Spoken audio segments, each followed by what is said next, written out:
আসসালামু আলাইকুম রহমতুল্লাহ। জামাতের আমির, বাংলাদেশ জামাতের আমির লন্ডন সফরে আছেন। তিনি লন্ডন সফররত অবস্থায় সেখানে একটি জনাকীর্ণ সমাবেশে বাংলাদেশ সরকারের নতুন উপদেষ্টাদের নিয়ে মন্তব্য করতে গিয়ে পরিষ্কার করে বলেছেন যে এই বিষয়টি এবারের নিয়োগের সময় রাজনৈতিক দল বা তাদের সঙ্গে কোনো আলোচনা হয়নি বর্তমান অন্তর্বর্তীকালীন সরকারে। এটি তিনি পরিষ্কার করেছেন তার কথাবার্তার মধ্য দিয়ে। তবে আগের উপদেষ্টাদের নিয়োগের ক্ষেত্রে সম্ভবত তার কথা অনুযায়ী আলাপ আলোচনা সলা পরামর্শ হয়েছিল। এটি একটি দিক। আরেকটি দিক, তিনি একটি অত্যন্ত গুরুত্বপূর্ণ মন্তব্য করেছেন ডক্টর মোহাম্মদ ইউনূস সম্পর্কে। তিনি বলেছেন ভারত কি ডক্টর মোহাম্মদ ইউনূসকে ম্যানেজ করতে ফেলল, তিনি কি ম্যানেজ হয়ে গেলেন ভারতের কাছে, এ জাতীয় একটি কথা বলেছেন। আমি হুবহু বলতে পারলাম না।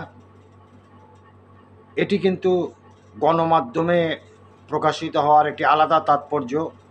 জামাতের আমির রাজনৈতিকভাবে যথেষ্ট গুরুত্ব বহন করেন বাংলাদেশের রাজনীতিতে, তিনি এটি প্রকাশ্যে বলেছেন। এ থেকে দুটি দিক অনুমেয়। একটি হলো তিনি ভারতকে একটি বার্তা দিতে চেয়েছেন, পাশাপাশি ডক্টর মোহাম্মদ ইউনূসের সঙ্গে বা অন্তর্বর্তীকালীন সরকারের সঙ্গে তাদের সম্পর্ক খুব একটা ভালো নয়, এটা তিনি পরিষ্কার করেছেন বা বুঝাতে চেয়েছেন বা বুঝিয়েছেন, বা আমরা বুঝেছি, যে কোনো একটা কিছু হবে আর কি। এটি হলো একটি দিক।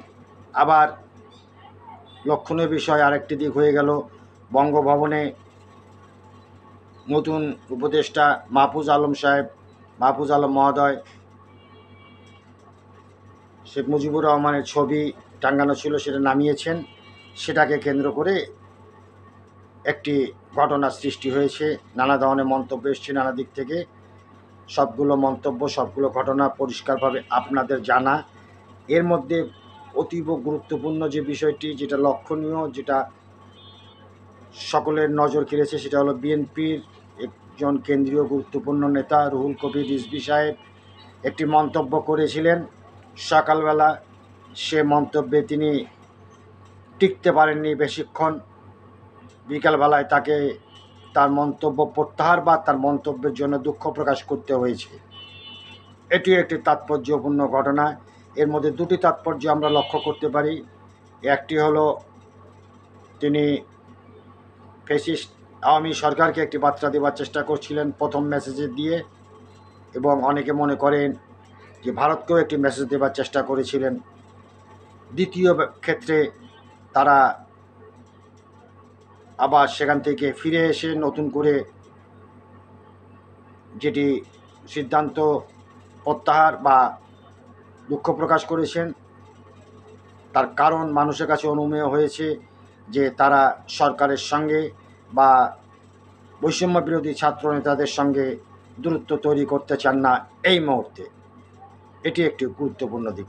আর একটি গুরুত্বপূর্ণ দিক, বিএনপির কেন্দ্রীয় নেতারা একেবারে হাইকমান্ডের যে ভাব, যে ভাষা, যে পরিকল্পনা, সেটি হয়তো তারা পুঙ্খানুপুঙ্খভাবে বুঝতে পারেন না।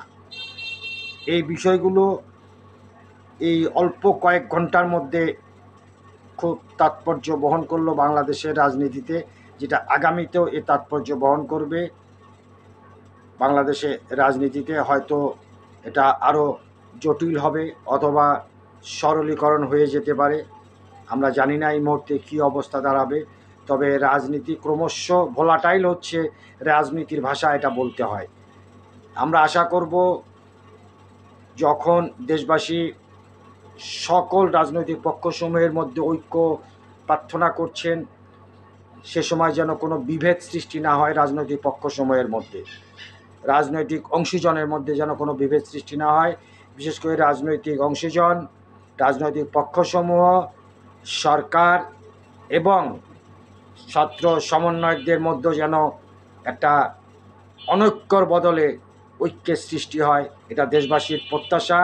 সে প্রত্যাশা পূরণের সব পক্ষ তার নিজ নিজ জায়গা থেকে আপন আপন মহিমায়, আপন আপন আঙ্গিকে দায়িত্ব পালনে অত্যন্ত সততার সঙ্গে দেশবাসীকে আশান্বিত করবেন, দেশবাসীকে সুখবর দিবেন, এটাই মানুষের প্রত্যাশা। এ প্রত্যাশা নিশ্চয়ই হতাশা কিংবা দুরাশা নয়। সবাই ভালো থাকবেন। আজ এ পর্যন্তই। আল্লাহ হাফেজ।